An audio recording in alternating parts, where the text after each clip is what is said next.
49ers Ultimate Report. This is John Jay, your 49ers reporter, opinionist, analyst, and die-hard fan.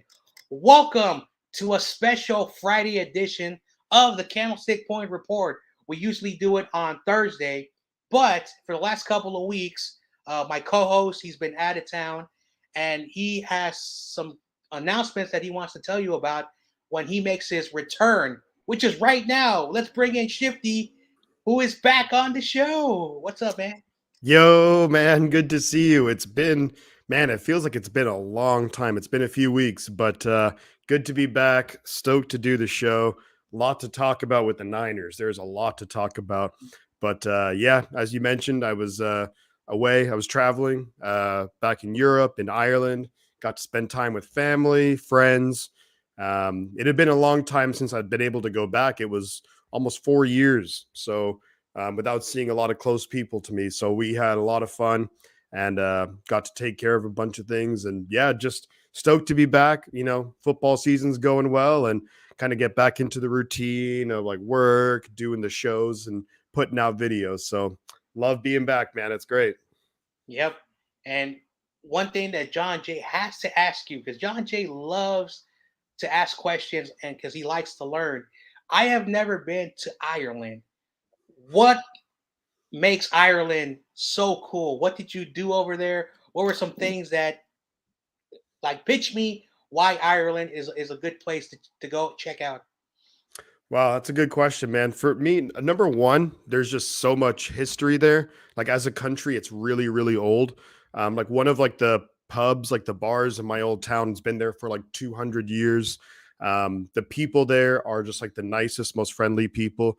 Anywhere you go, people are going to say, "Hey, how's it going? Welcome," and all that good stuff. So people are friendly. Um, the food is okay. I'll put it that way. But you know what I notice is that the food seems more fresh than here. Like I'm sure in the US they put a whole bunch of like crap into the food, like Mhm. preservatives and stuff, but the food was really fresh. People are super nice, great culture there. They're big into sports over there. The NFL has actually gotten pretty big. There's a friend of mine who I actually haven't talked to in a while, and he's a big football fan. He's a Bengals fan. He loves himself some Joe Burrow. But it was just great to be back. Got to spend time with a bunch of friends and family. And but yeah, if you're going to visit Ireland, visit it for the history. There's a lot of great history. Get out and about, talk to people. A lot of beautiful scenery there, and definitely have yourself some Guinness because that's what you got to do when you're in Ireland. You got to drink some Guinness. Guinness. Yep. And everyone is in the chat saying, "What's up? What's up, Niners?" All damn days in the building. David is in the building. What is up, David? Crazy Juice is also in the building. YTC right here. Perfect. It's been a minute, Shifty. And always sup, John J. Yep. And then Brian is in the building. What is up, Brian? What is Let's up? go, Shout out Brian. to Brian. And of course, for those who do not know, shout out to my boy Gavin, wherever he's at. Did hold on, where this? Did Shifty find Gavin under a rock? Yeah, Gavin is a huge fan of the 49ers, but he lives in Wales, so it's two different countries. Two different countries. Niners. Oh, damn, Jake says, don't forget proper number 12 Irish whiskey. Oh, I brought back some whiskey. Don't you worry about that, Niners, all damn day. I got myself some good whiskey. Yep. Say less.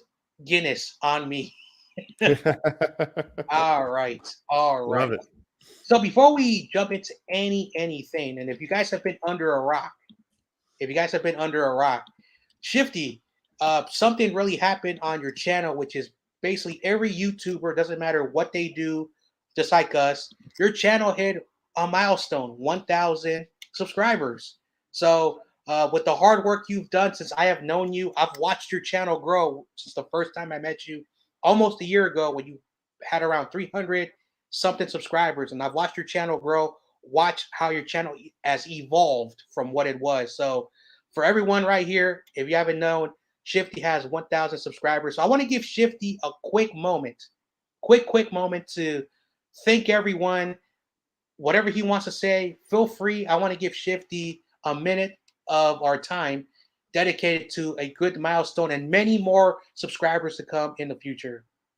Yeah, I mean, John, as you said, man, it's really about um, I do want to thank everyone for like who's from the beginning, who's like supported the channel, reached out, who I've collaborated with, people who come to the streams, watch the videos, like it. It's one of those things where like I really do notice it, and anytime anyone comments, I try to respond as fast as possible, just because I appreciate anyone who like takes the time out of their day. And a lot of us, have like stuff going on, of course, in life, and for anyone to really, take their time and to decide to watch it, whether it's doing our Candlestick report, the live streams, the videos, it really means a lot.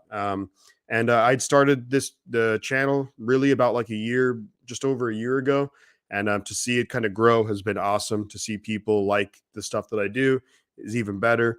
But it really comes down to all the people who watch and support, and that's what kind of makes it the most fun. And my favorite things to do are these like live streams, whether it's the games or things like this, where you can kind of interact um, live, and just you get that engagement, which is super cool. But yeah, met some great people along the way. I'm sure I'll meet many more. And yeah, kind of as you said, it's the first milestone, but ideally there'll be milestones to come in the future. And yeah, so it's gonna be a hell of a ride, that's for sure. Yep. And I remember when I started on YouTube, when you open that YouTube channel, you create that YouTube page, you see that number 0, and you can just like imagine what the possibility is. And when I started my YouTube channel, I remember in just 1 month, I got 100 subscribers in my very first month, and I started to blow up. And then, not even before the start of the 2021 season, I was at 700 subscribers. Just when the season started, I hit 1,000 subscribers, and the subscribers have slowed down. It happens, you know. You lose subscribers, you gain new followers, and the fun thing about this YouTube journey is that step, one subscriber at a time, one view at a time.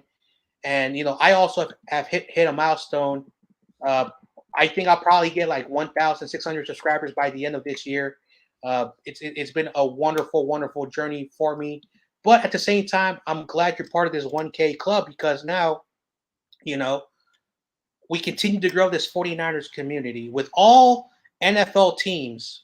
The 49ers show love with the many voices and opinions. There's a lot of voices of opinions that I disagree upon, but there are a lot of voices that I love to listen to. Not everyone is gonna like Shifty. Not everyone's gonna like John Jay. But if you're authentic, if you're real, and you just grind and hustle every single day, the channel's gonna grow.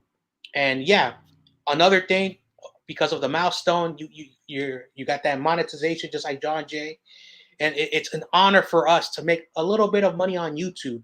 It really shows you the hard work that if you have a channel, you put the work into it, eventually you're going to get that reward. And 1,000 subscribers on YouTube is still a big accomplishment. So shout out to the Shifty, just like Brian says, congratulations, Shifty. Your channel is going to explode.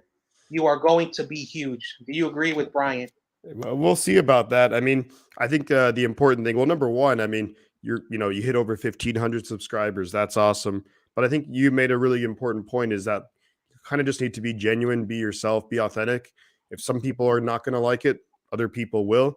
But I think it's, if you act like yourself, you kind of believe what you're saying. That's like the most important thing. So, and that's kind of what I've been doing. The whole way I've always tried to do videos that I want to do the way that I want to do them. So, and I react the way I do. So but yeah, I mean, I appreciate that, Brian. I mean, I hope so. That'd be awesome, but we'll see what happens. I'm just going to keep doing my thing, and, try and evolve and kind of as I go.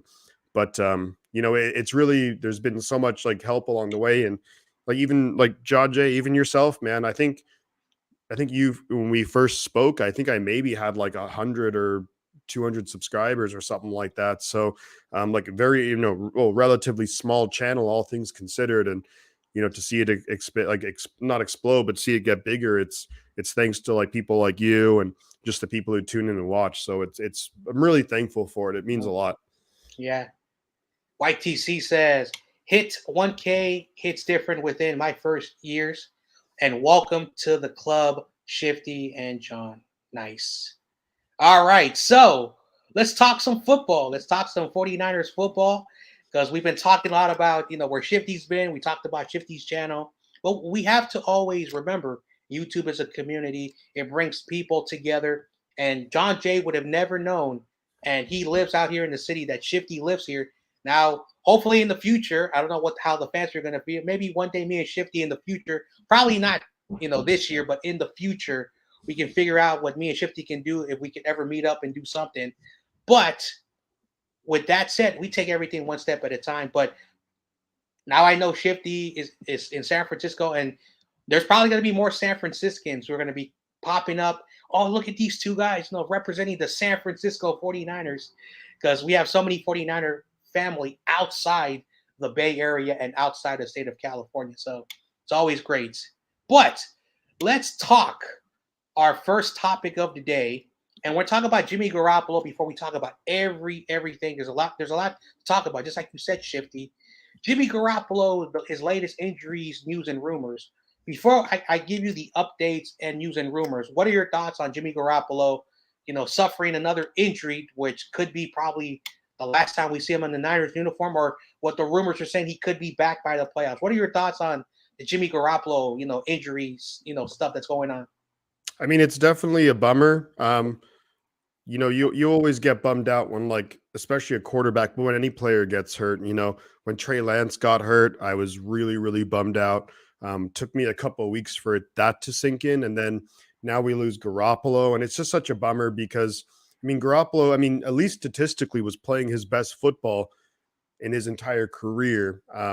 And although he did still have some plays that, you'd love to take back, Garoppolo, far from perfect by any means, but he was playing pretty good. So it definitely, hurts our chances a little bit this year. I thought Purdy looked okay, but that's another discussion. But with Garoppolo, it's just really a bummer because, the one thing which you can say about Garoppolo, which I think since he's been here, is that he's been like a really stand-up guy, been a real professional. He's been in some interesting situations. We lost the Super Bowl, we lost the NFC Championship game.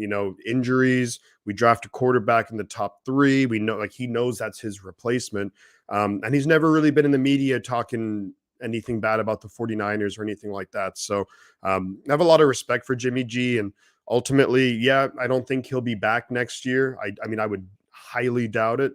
But I do actually wish him really well and success because, even though it looks like, there's very outside chance, but even though he, didn't bring us that 6th Lombardi trophy, I think he's been a pretty good 49er. It's a bummer that injuries have hurt him, but, that's part of football. That's just how it goes. And, there's a lot of teams out there who are kind of like saying maybe not down to their 3rd quarterback, but they're kind of, looking around for, they're seeing like, hey, every team gets injuries. So I think Jimmy is going to be someone who I think he will have a decent career going forward. But I think you kind of alluded to it, and I agree. I don't think that we'll see Jimmy Garoppolo again. It's slightly possible that we see him in the playoffs, but I'm not holding out hope for that. Mm-hmm. Shout out to King Mufasa, who's in the building. How are you doing? Always in this YouTube journey, you get to meet a lot of great 49er fans. All right, so shout out to King Mufasa for tuning in. So let me give you the latest, like up to date, Jimmy Garoppolo news. So basically, let's go with chronological order. Jimmy, first possession, hurts his foot. It was found out later that he needed to have surgery. The following day, there wasn't a lot of news. Season's over for Jimmy. But then on Tuesday, there was a lot of people on Twitter. A lot of people were talking about he did not break an important part of a ligament or the bone, which was really, really good. But rehab takes about 7 to 8 weeks. Then a lot of people were like, oh, no, it's going to be even 6 weeks. He could be back earlier. So basically, you're starting to hear a lot of conflicting news. Kyle Shanahan on Wednesday, when he was asked, Jimmy should be back between 7 to 8 weeks, but it doesn't mean that in 7, 8 weeks he's going to be on the field. He still has to, rehab. The good news, he's talking about the off season. So Kyle Shanahan was talking about the off season. So then there's a doctor, I don't know if they work for the 49ers, saying that Jimmy should be okay. Jimmy should be all right. Don't worry about, what you're hearing. a medical doctor is putting their opinion. So let's just give you what the facts are and what is the news on Jimmy Garoppolo. So it was reported yesterday around just before nighttime. It is not looking like Jimmy Garoppolo will play again this season. So for those who wanted Jimmy to return, that is the big story. He is not going to return. And why is that? So they talked about on Tuesday, ESPN Adam Schefter tweeted that the 49ers quarterback Jimmy Garoppolo could be back on the field as soon as 7 weeks. At the same time, 49ers media, reporters, beat writers, and everyone on social media were reporting that Jimmy would be back in the wild card round. But after Wednesday's press conference on Wednesday, Coach Kyle Shanahan made it clear that Garoppolo won't be playing in 7 weeks. At best case scenario, not to play football 7 to 8 weeks to heal up. That's what Shanahan told reporters. There's a way outside chance late in the playoffs or something like that, but it's just an outside chance, not a real optimistic uh, prediction for Jimmy to return. So it is looking like Jimmy Garoppolo will not suit up for the 49ers, and they are mostly focused on Jimmy's health for the offseason because we all know what happened in the previous offseason. He needed surgery. And if Jimmy Garoppolo needed surgery, he would have needed 6 months to heal up, plus the rehab process. So, you know, it's looking like Jimmy Garoppolo won't be on the field. So that is basically the news that everyone is talking about. And then I want to make sure. So it says right here, it is like in a likely scenario, if Jimmy is able to return and get his starting job back, it may be in the divisional round or the championship round. The more likely scenario for Jimmy could be he will be sidelined for the rest of the season. So, what are your thoughts on that article that came out last night? Yeah, I mean, all that kind of makes sense. And here's the thing too. So let's just say hypothetically, right? If we make it to the NFC Championship game with Brock Purdy, and if we're obviously we would be playing pretty well if we make it to the NFC Championship game, would you then bench Purdy and then put out Jimmy, even though Purdy at that point would have played maybe 6, 7 games in a row? I don't know if that they would. I mean, possibly, but it's a tough decision. I mean, I think you would. I don't know. I don't. Ultimately, I don't think we're going to see Jimmy again. Not to be like a downer or negative, but I just don't know how far we're going to go. I mean, I think we should make the playoffs. I'd be stunned if we didn't, but I don't know if we'll realistically how far we're going to go in the playoffs. It would be a good problem to have if we're in the NFC Championship game and we're deciding, do we want Jimmy out there or Purdy? And that's the one thing I think it's going to depend on a lot of things, how well Purdy's playing, and then how well, what we think if Jimmy would be an improvement. So it's a tough call. I think I would lean towards we're probably not going to see him again. I think we know that, especially how this last offseason played out, though. I think that we know that Jimmy likes being here. He was someone who he restructured his contract, all that good stuff. And he wanted to be back here. So when you look forward to next season, then we know Trey Lance is going to be the guy. Now we'll have a guy like Brock Purdy as a backup who has some experience. But do they also want to have Jimmy G back at the right price? That's a whole other, that's a whole other can to open up. So, but I don't know, man. I don't think we'll see Jimmy G again this year. What about you? Do you think we'll see Garoppolo again this year? Yeah, so we got some comments. Then let me get out the way. ITC says, given how quarterbacks play long in the league, Jimmy will be in the league for a very long time, even if he's not on the Niners. That's true. Sir Lancelot, Niners. Oh, damn day. Sir Lancelot, king of the NFC, will be back. They didn't put Jimmy on IR. That is 100% true. They did not do that, meaning that if you were put on IR, Jimmy would have to be activated or released after 6 weeks. That is the rule, and I don't think they want to release them in 6 weeks because it will be kind of dumb to do that. But yeah, so he's not on IR. Basically, they're going to shut him down for the season because I think they do want to have Kinlaw and Mitchell to come back. I think they really want those guys to come back, even though that's a different conversation for another video.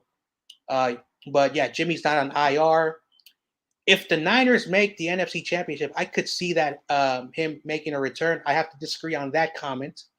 James is in the building. What is up, James? Thanks for tuning in. One of my newer followers. Thank you very much. And if you're not subscribed yet, feel free to subscribe to the channel. James says, I like Brock better than Jimmy. Trent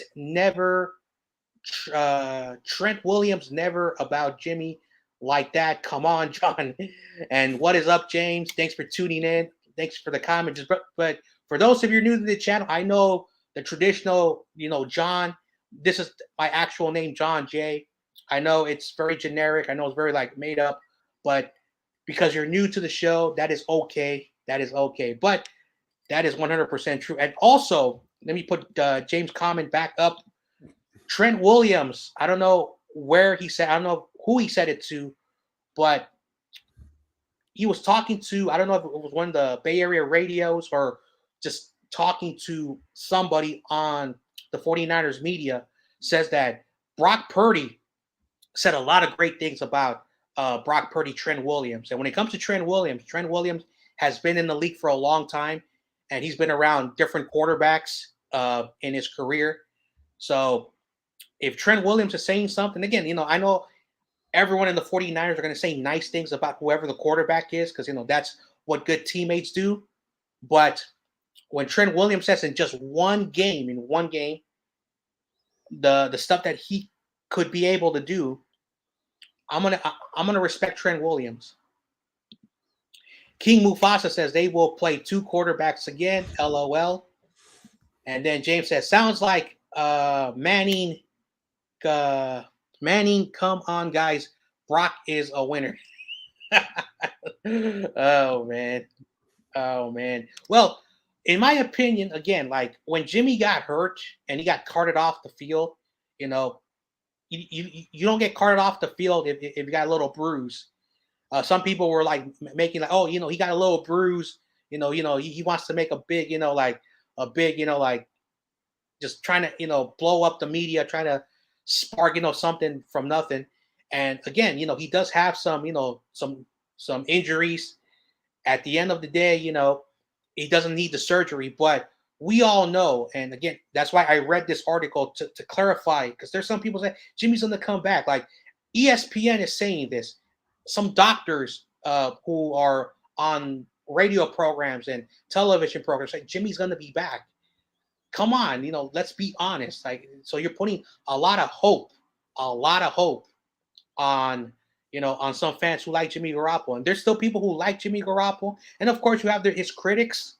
And then you have those who are just not critics. It's just a little bit too much, that, they just don't want to give Jimmy any type of credit. But at the end of the day, Brock Purdy's going to ride this ship until the end of the season, whenever that happens.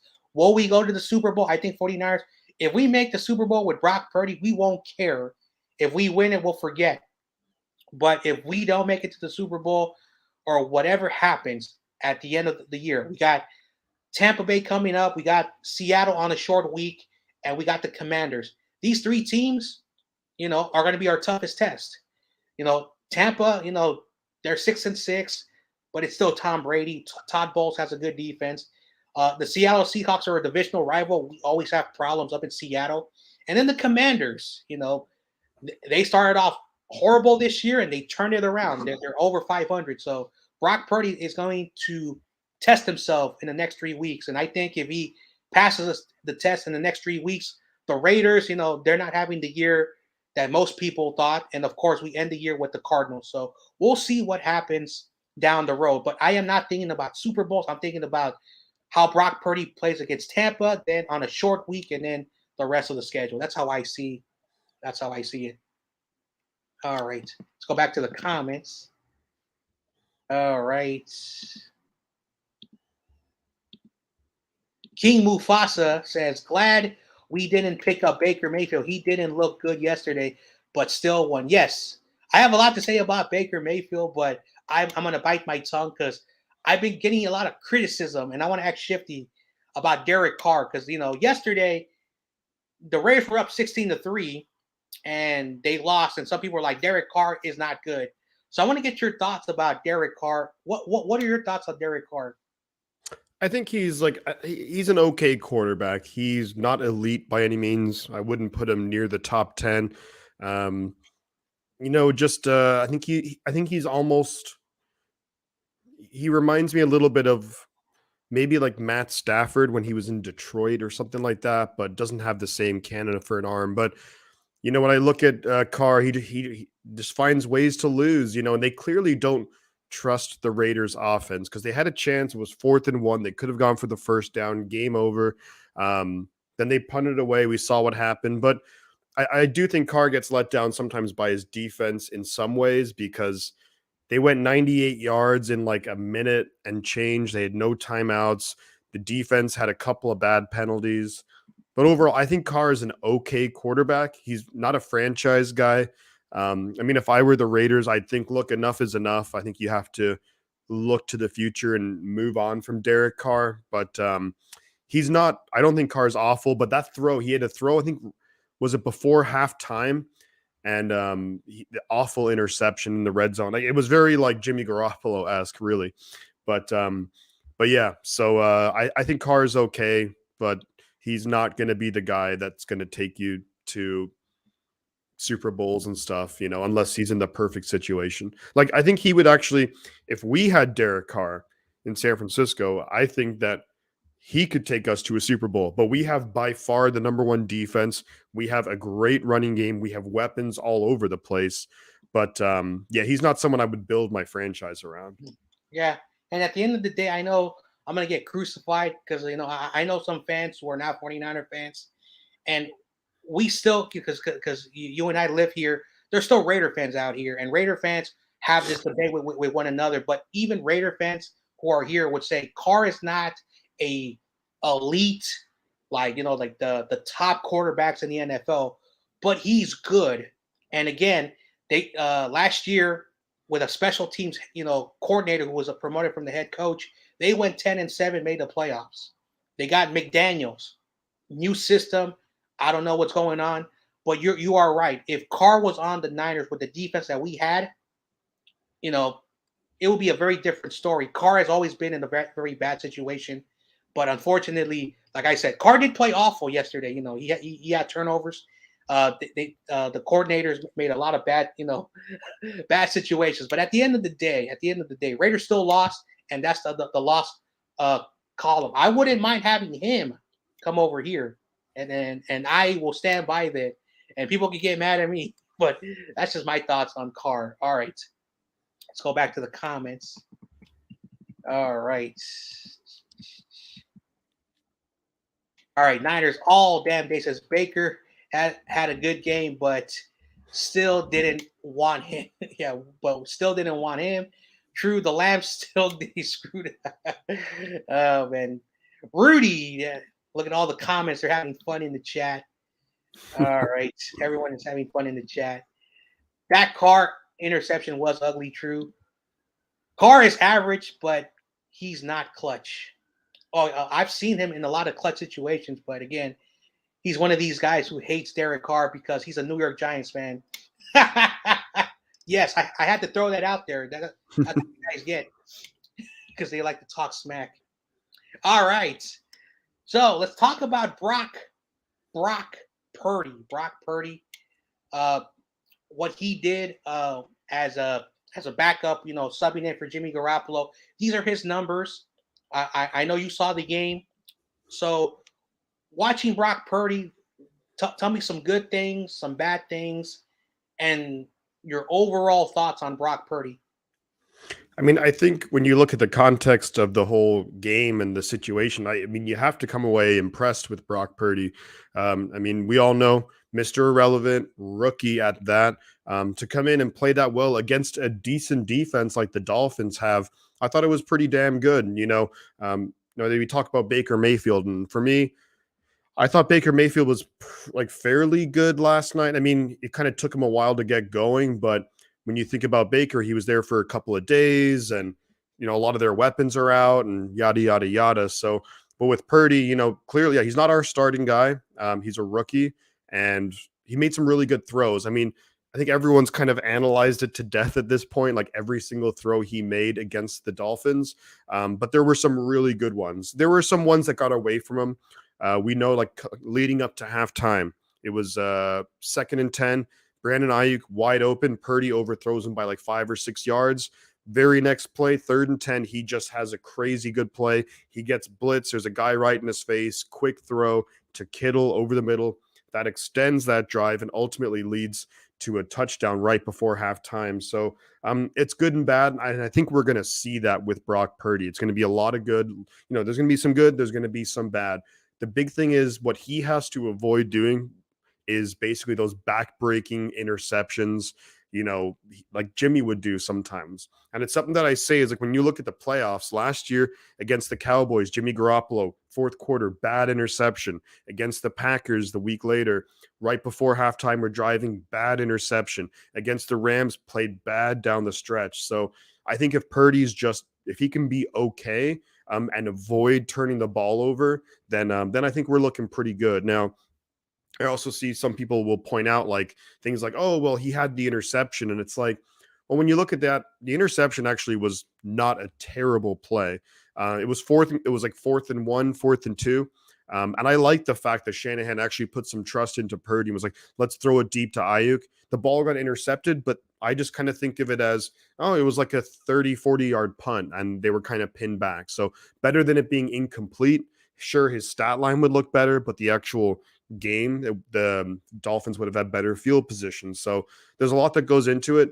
But I think we have to temper expectations a little bit when it comes to Brock Purdy because, look, we've seen guys come in, play well right off the bat. We saw it back in, was it 2017, 2018 with Nick Mullins against the Raiders.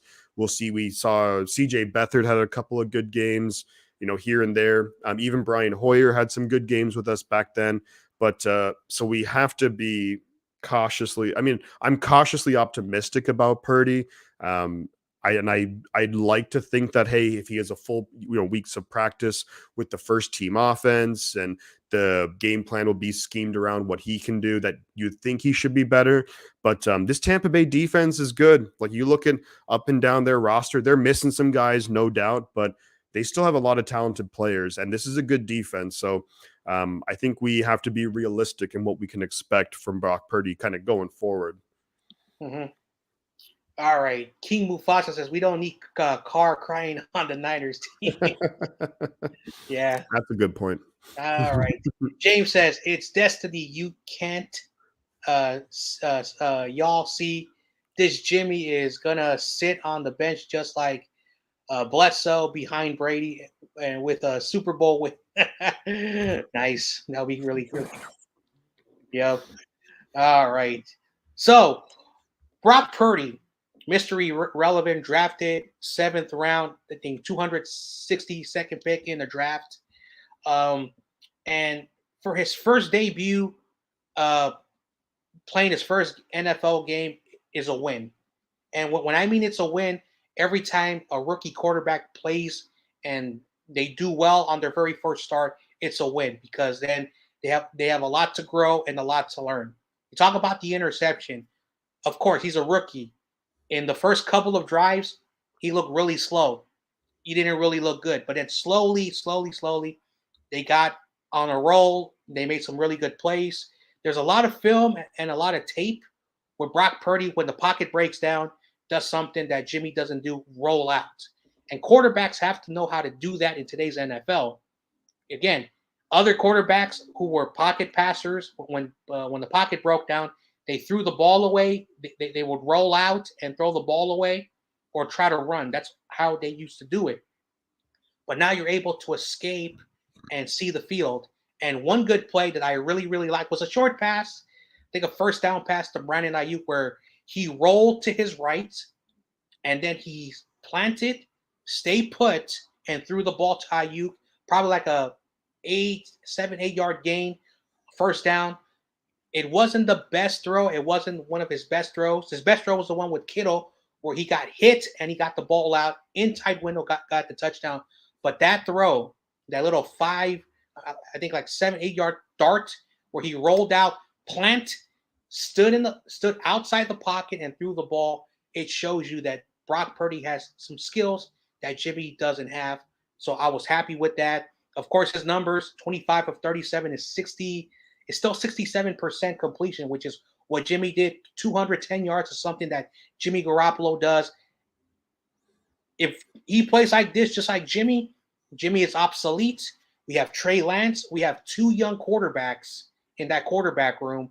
I'm going to be excited for next year to see which young quarterback. And again, I'm going to say something very controversial.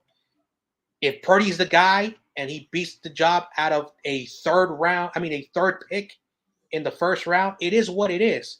If Trey Lance beats Purdy out next year, then he's the quarterback. Because at the end of the day, I've been listening to a lot of people. Everyone's hating on Trey Lance because Brock Purdy played one game.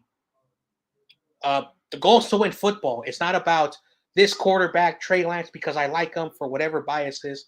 So that's my hard take of the day. This is my thoughts on Brock Purdy. Any final thoughts before we move on? Yeah, I think no, you made some great points there about Purdy, and I think what would be a benefit to us is if Purdy can kind of show that at the very least, if he's like a capable backup, then it allows us moving forward. Like we're not the next year or two, we're not going to be spending nearly any part of our cap on the quarterback position, which then allows us to extend Bosa, to keep some of the key free agents, to maybe bring in some key guys as well. So I think it would be a really good situation for us. But I think with Purdy, it's going to come down to what I think that the Shanahan and Brian Greasy and Anthony Lynn just have to stress to him is the fact that just recognize the situation. Sometimes we saw with Jimmy, he would try to make a play instead of throwing the ball away, and then instead of giving up, like maybe we're in field goal range, and then he'd just throw some silly interception, which he could have just thrown it away. Then we end up getting no points instead of 3, things like that. He just has to have that situational awareness. If he does that, and if he can avoid limit mistakes, then I think that we should be able to, in these last 5 games, I think we should be able to win 3 of them, I would imagine. Yeah. So now let's move on and talk about the game. We've talked about the quarterbacks, but we haven't talked about the game yet. So almost in the 40th minute mark, we're finally going to talk about the game. I have a lot to say about the Dolphins 49ers game. But what are your thoughts on the 49ers Dolphins game? What did you see? What impressed you? Even talk about, what you saw with our former players, because they were having a fun time before the week started. So tell us about our former players. What did they do? How did the Dolphins do? How did our team do overall? Yeah, I mean, I thought they didn't really give them much of a chance. I mean, they only ran the ball 8 times with Mostert and Jeff Wilson. That was it. So they kind of abandoned the run game, I thought, way too early, because even though you look at the numbers now or after the game, you're like, well, they weren't running the ball that well. I thought they were picking up decent yards with Mostert. I'm kind of surprised that his numbers were that bad, but overall, I think they should have given them more opportunities. They went away from it too quickly. Something that really helped us out, I think, during the game is that Jalen Waddle, he seemed to pick up an injury. So that really took away some of their speed. They still had Tyreek Hill, and Tyreek Hill still had a great touchdown reception. But I think when they have 2 of those guys out there, that's what makes the Dolphins so hard to defend. Now, I thought the defense played well. We played really well in terms of forcing turnovers. Ultimately, 3 interceptions, and we had 1 fumble return for a touchdown. Tua was definitely off, and maybe it was because we were getting some pressure on him, but Tua didn't seem right that day. Maybe he was a little bit banged up or something, but as much as I think our defense did play well, and I think it played pretty darn well, there were times where Tua just flat out missed receivers. Like we talk about Purdy missed some receivers, Tua missed receivers as well. So in that way, we got a little bit lucky. But overall, you have to love what the defense did. Bosa, 3 sacks, just making his case for defensive MVP. The offense was able to get enough. We were able to get enough going. I thought, again, Purdy looked pretty damn good. The run game, Christian McCaffrey had some nice runs. Jordan Mason came in, was really nice. He did a great job coming in, running the ball effectively. And I think we're going to see a lot of this moving forward, that in the first half, we're probably going to be asking ourselves, where's Jordan Mason? Where's Jordan Mason? Why are we running Jordan Mason? But then when it's the third quarter, the fourth quarter, when the defenses are getting tired, Then we bring in Jordan Mason to be that physical runner, decisive, really tough runner to wear down the defense, and they'll just be too tired to tackle him. So, but overall, yeah, really solid game. I think special teams played pretty well too, which has been a big issue earlier. But it's going to come down to there's so much situational awareness that I think we kind of struggled in. There was that drive. I think it was when it was 23-17. It was in the fourth quarter. We had the big McCaffrey run down to the 10-yard line. Somehow we have basically first and 10 at their like 10, 11-yard line. We somehow happen to kick a field goal from like their 35. It's like, how the hell did that happen? So we got to be careful with flags, things like that. But yeah, I mean, overall good game. You win 33-17 against a really good football team. You got to be happy with it. Yep. And we got some comments about the Dallas Cowboys, which, it is what it is. So let's see, 49ers questions. Yeah. All right. James says, my brother is Cowboys fan. I wish can meet in the NFC Championship game. I'd love that. I'd love it. Yeah. Well, let's see. Yeah. They're talking about the Cowboys. I can't stand the Cowboys. Anyway, so when a team makes, Tua or any quarterback that is throwing a lot of yards, throwing a lot of touchdowns, have a good offense. Because before the game started, they were averaging almost 300 passing yards. So basically, their run game was their issue. But throwing the football, when Tua has time to throw the football, he completes those passes. They're a deep team. But when the Niners made Tua look back to reality, Tua has been having some games the week before they played against the Texans. That's the Texans, not the Niners. And we had 4 turnovers. And one of the turnovers was a forced fumble picked up by Greenlaw for a touchdown. The game ended with an interception, but we, in the third and early fourth quarter, had 2 interceptions from Diamondor Lenore, Jimmy Ward, etc. The defense really made Tua look awful. And this defense is a product of, just imagine if we had the right quarterback with this defense. No disrespect to the Eagles, the Vikings, the Cowboys, of course, the AFC teams. The Niners would be the best team in the NFL. It's just that the quarterback has always hindered this team. And Brock Purdy did what Jimmy did. We won the game. We'll see how the season goes on with our new quarterback. But the defense in the last several games, they've been showing why we're the best defense in the NFL. Okay? So this game was all about D'Amico, and it's going to be tough for me to say this because I like D'Amico, but we all know what's going to happen, Shifty. Teams are going to call him. D'Amico wants to be a head coach. Every coach wants that opportunity to be a head coach in the NFL. D'Amico is not going to turn that down just because he has a good thing over here. But D'Amico has made this defense the best defense in the NFL. So the Niners-Dolphins game says it doesn't matter who you are, and we're playing against Tom Brady.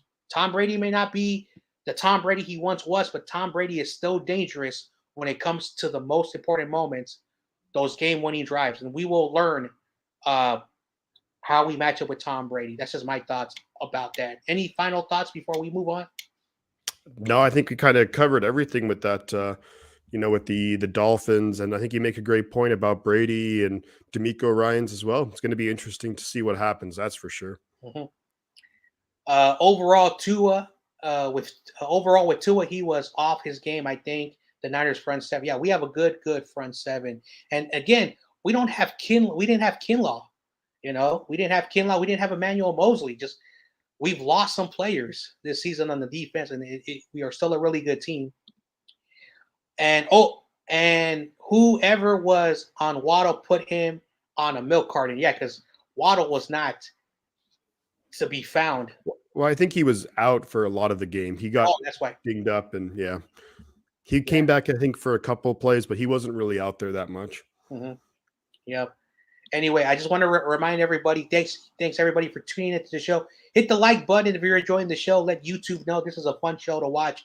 But now we're going to come at the most controversial topic. It's not Jimmy Garoppolo. but it's still a controversial topic. So I want to ask Shifty, how can this be a controversial topic? Is Nick Bosa, a defensive player of the year? Look what he did against the Dolphins, 3 sacks. He leads NFL teams with, NFL players with 14 and a half sacks. But I've been listening to Patriots fans. They say Matthew Judon is way better than Nick Bosa, and I don't know why they're saying that. And of course, some Cowboys fans said Micah Parsons will would destroy Nick Bosa. So I want to know, is Nick Bosa a defensive player of the year player? Should he be the player? And also, you look at his sacks. Can he break Alden Smith's sacks? And it's possible he will break that sack, but how many sacks will he have by the end of the year? It's really hard to say, how many sacks he'll have. I think he should get to 20, you would think. But when it comes down to it with Nick Bosa, I mean, for me right now, he is the defensive MVP.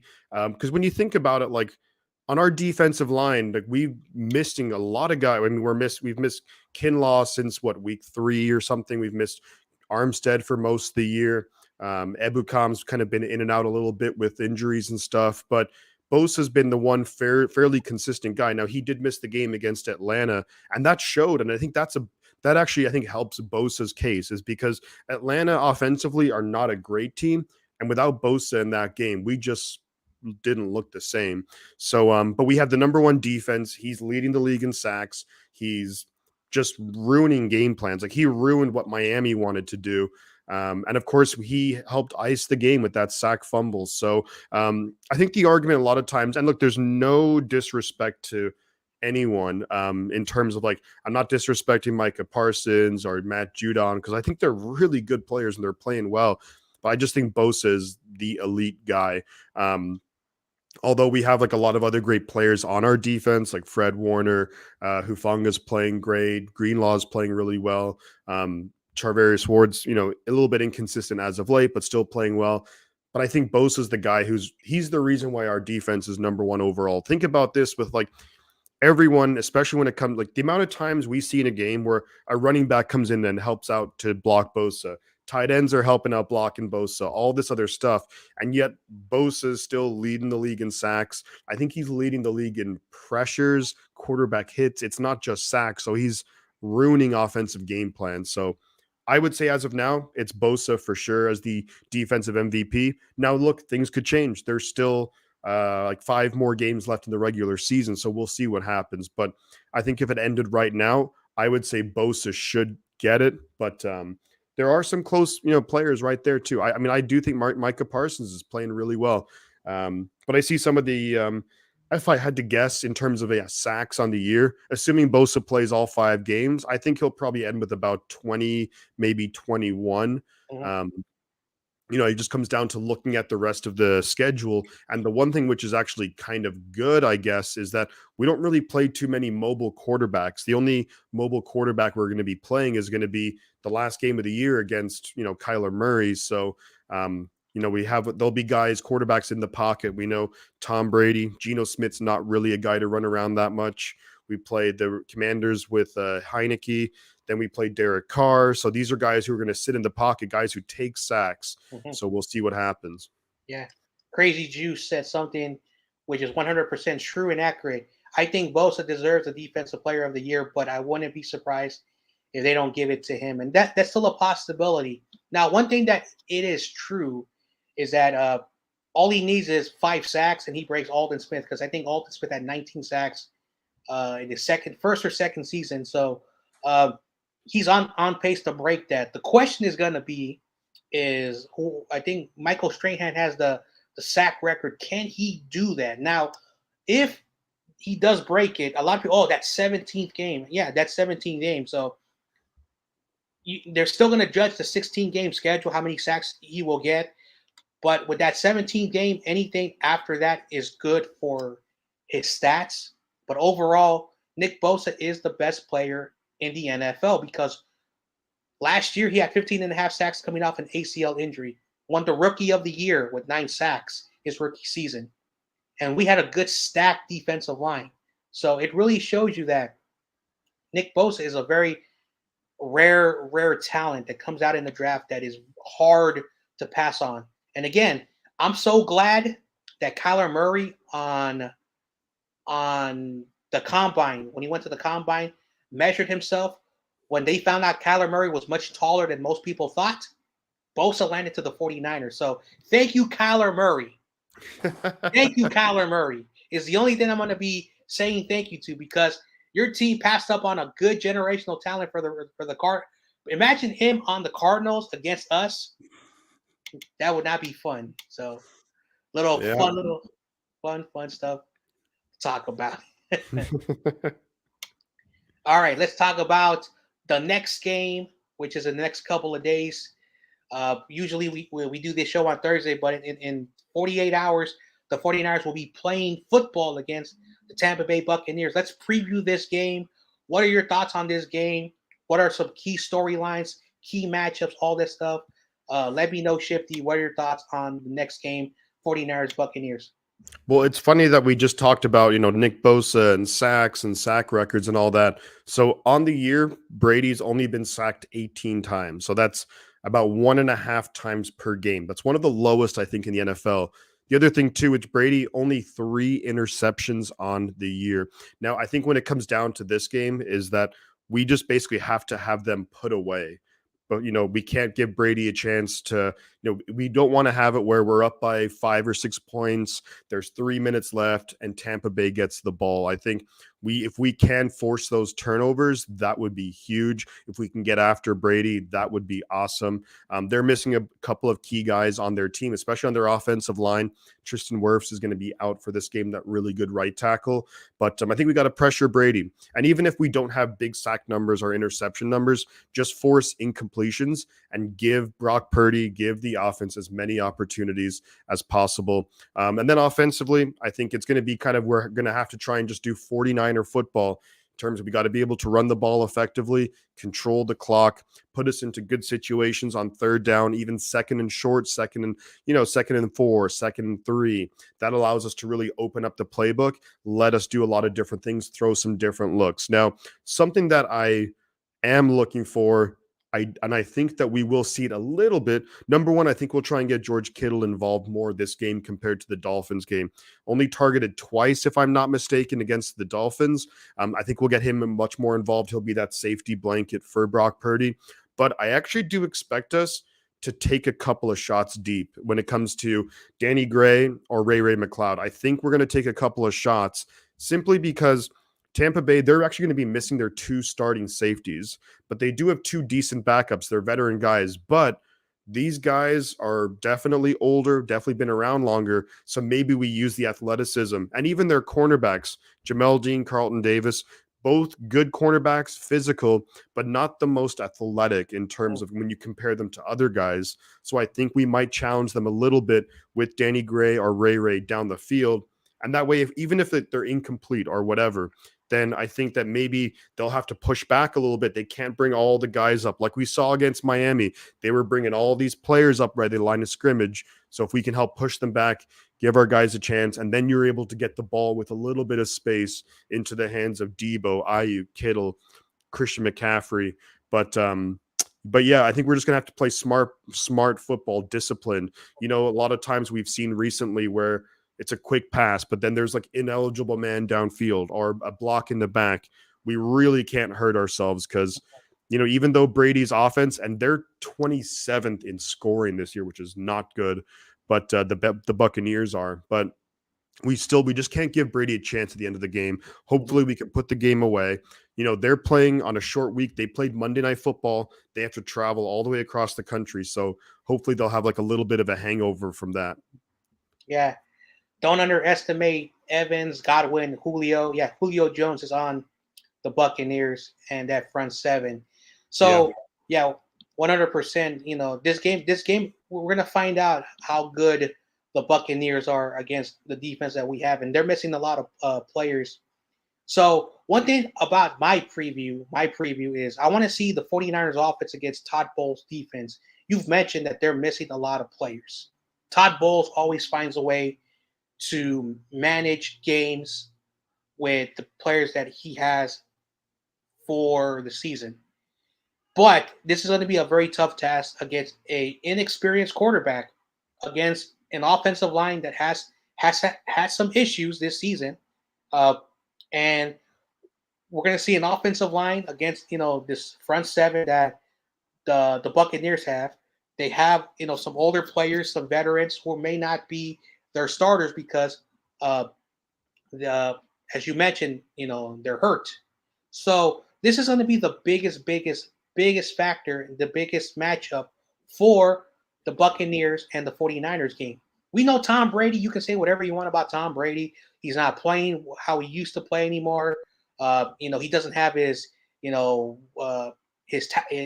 top tackle, but it's still Tom Brady. And I remember Super Bowl when Shanahan was with the The Falcons. Falcons. It was 28-3, and Brady at the most important time with just barely 17 minutes left in that game.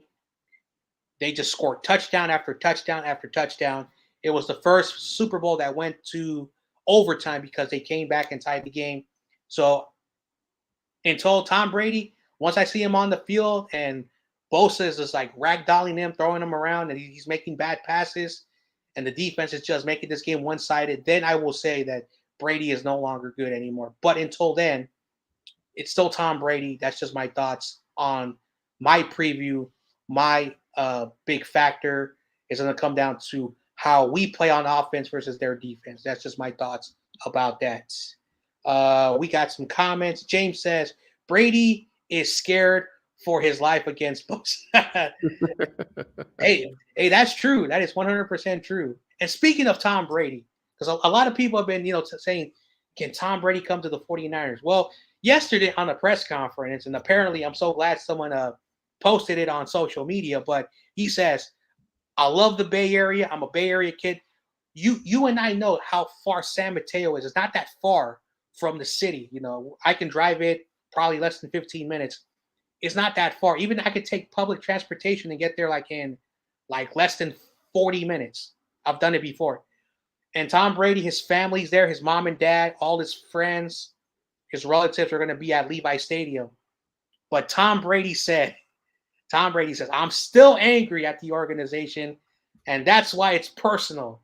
So he's going to make this game personal.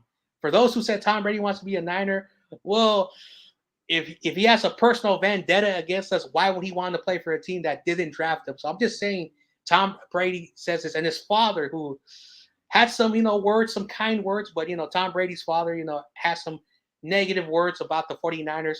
They're saying that my son, even though he's that age, they got Bosa, all that stuff, he's going to kick that team's butt. So some, some personal strong words from a kid from from the regions. I just wanted to point that out. I love it. All right, we got a Rams fan in the building, and I knew it. He changed this from he had a 49er picture, now he has a Rams picture back up again. What's up, Daniel Berry? YTC said, if Brady is scared of Bosa, I can only imagine what PTSD or seizures would trigger with Brady seeing defensive Giants jerseys. Yeah, that is true. The Giants beat the Patriots twice in the Super Bowl. Everyone's saying hello. He said, all right, so Daniel Berry said, yo, YTC, and also Baker Mayfield played well. All right. David says, Tom Brady should retire before he plays, drops off too much. True. Oh, he says Brady is washed. You can't count them out. We saw against the Saints, just on Monday Night Football, they were down. It was actually what's funny is they were just like the Rams and the Raiders. Mhm. The Buccaneers were also down 16-3. And then within the last 3-4 minutes of the game, they scored 2 touchdowns. Yeah. Crazy. Yep. Let's see. Crazy Jew says, damn, this game is going to extra time. All right. So now we have our final topic of the show is keys to victory, 49ers Bucks preview. Keys to victory, what the Niners have to do to win this game. So Shifty, you can go first.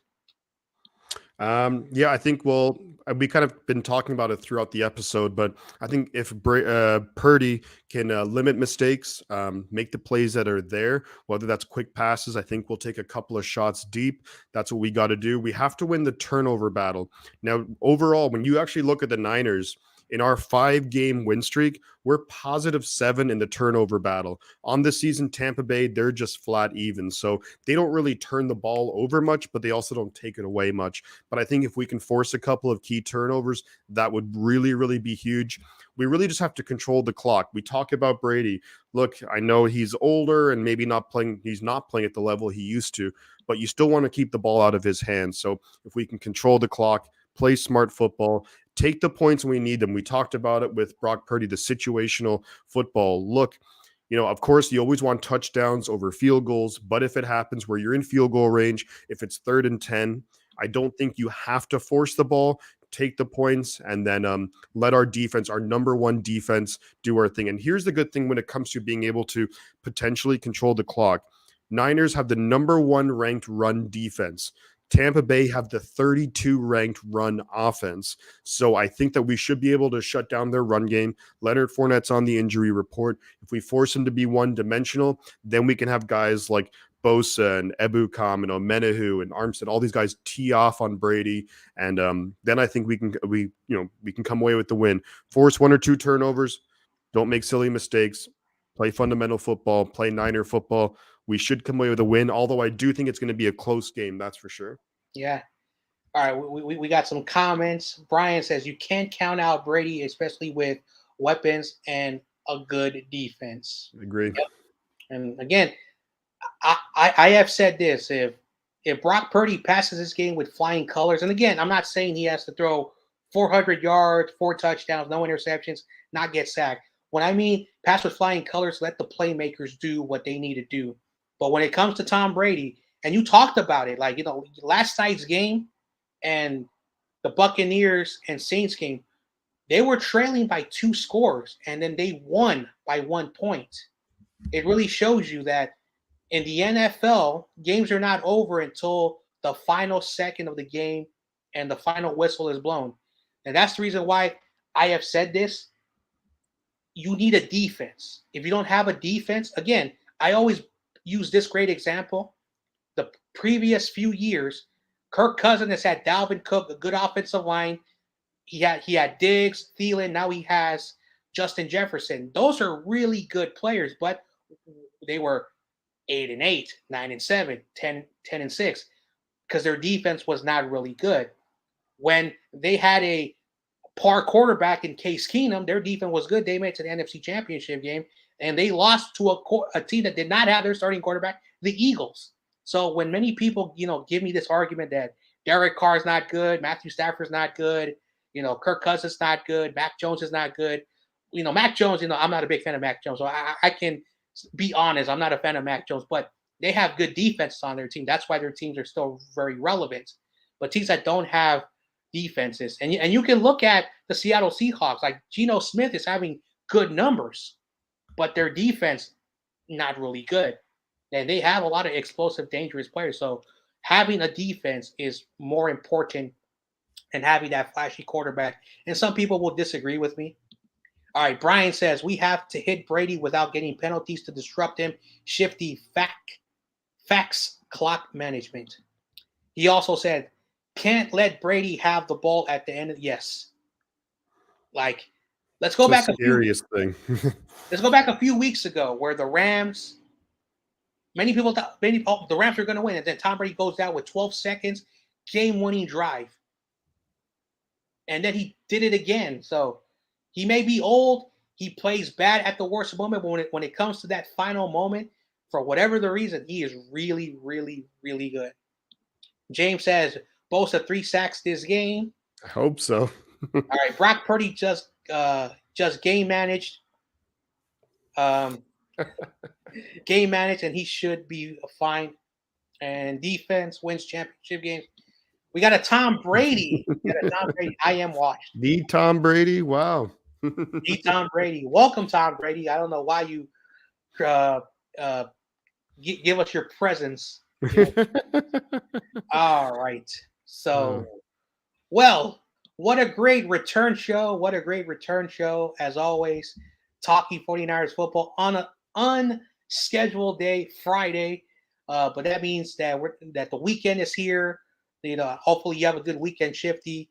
Well, But just before we go, remember, so I should be able to do next Thursday, but next Thursday we're playing Thursday night football at the Seattle Seahawks, so we'll be able to do a preview for the game right a couple hours before it's game time. yep, and yeah, we are going to do that as well. Thursday night football, we're playing the Seattle Seahawks, our rival. We'll see how that show goes. But just like we always do this on the 49ers Ultimate Report, Shifty, of course, got 1,000 subscribers. He's a well-known YouTuber, but there's a tradition on this channel. Every guest, even returning guest, has to promote themselves. They have to tell people who they are. I know you guys know who Shifty is, but Shifty, tell us about your channel. Tell us about your 1,000 subscriber, your hard, great journey. It's always been part having this great relationship. Two guys from the city talking 49ers football once a week. Shifty, congratulations on 1,000 subscribers. Continue to grow. Continue doing what you love to do. Shifty, go ahead. It's your time. Yeah, Shifty's 49ers talk. I recognize a lot of, if not all, the names in the chat. So great having you guys hanging out. As you know, do 49ers content throughout the week. I also do power rankings. I usually like to stream 2 games on Sunday now. Of course, we'll always do the 49ers game, but I usually like to stream one other game, do reviews, breakdowns, all that stuff. And yeah, I'm going to try and do and evolve and do some different content. Something that I've been looking to do as well is going to be actually, I'm going to be working on a mock draft, a way too early mock draft. So that should be coming out in the near future as well, hopefully before Sunday's game. But yeah, always drop by the channel, and look, support our boy John Jay here. But I really appreciate everyone for hanging out. I really do notice whether it's pretty much anytime I see my views go up a little bit, a new subscriber, it's kind of humbling in a lot of ways. So just thank you everyone for all the support. Keep it up because we need it. And then yeah, anything that we can do as well. I think I'm always open to ideas for new things too. So if you think there's something that we can do as well, then yeah, drop it in the comments. Mm-hmm. Well, with that said, everybody, I'm John Jay. Welcome back, Shifty. It was great to know that you were in Ireland having some fun time. And also, while you were on vacation, your channel hit 1,000 subscribers. Great things as your channel continues to evolve and good stuff that you say you're going to do more different things during the off season. But with that said, I'm John Jay, Shifty 49 Stock. Thanks for hopping in. You guys have a good rest of your day. Enjoy your weekend. And I can't wait for Sunday. But with that said, I'm John Jay. This is the 49ers Ultimate Report. You have a good rest of your day and have a good weekend. Go Niners, not those other teams.